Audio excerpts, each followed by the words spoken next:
পাক জমিনে দাঁড়িয়ে সবাই আছে পিঠের উপরে,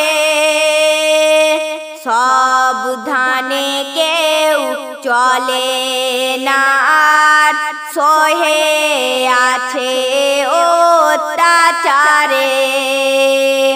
পাক জমিনে দাঁড়িয়ে সবাই আছে পিঠের উপরে, সাবধানে কেউ চলে না আর সহে আছে অত্যাচারে। পবিত্র মাটি খানার আছে তার জীবন, তার কাছে যাবে সবাই, কেউ করে না শরণ। এই জমিন কেঁদেছিল আল্লাহর দরবারে, গুনাহগার বান্দা সবাই আসবে পেটের ভেতরে। পাক জমিনে দাঁড়িয়ে সবাই আছে পিঠের উপরে, সাবধানে কেউ চলে না আর সহে আছে অত্যাচারে। পরের ছন্দে শুনবেন। কবর ডাকে বারে বারে নিঝুম অন্ধকারে,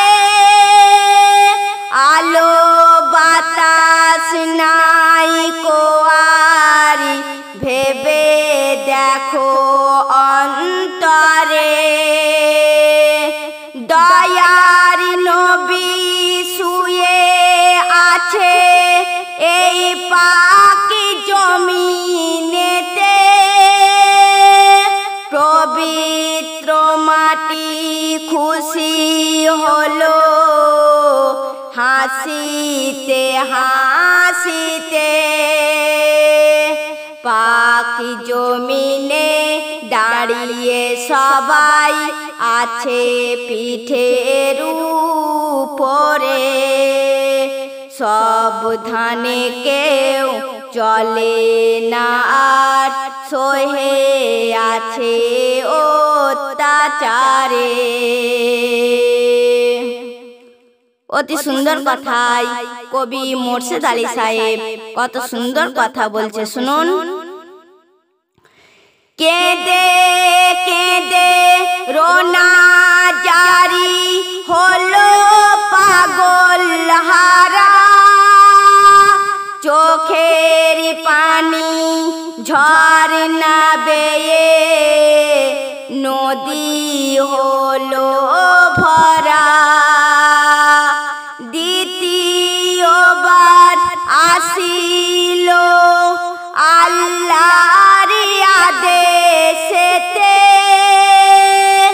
যাও মিকাইল চলে যাও মৃত্তিকার কাছে।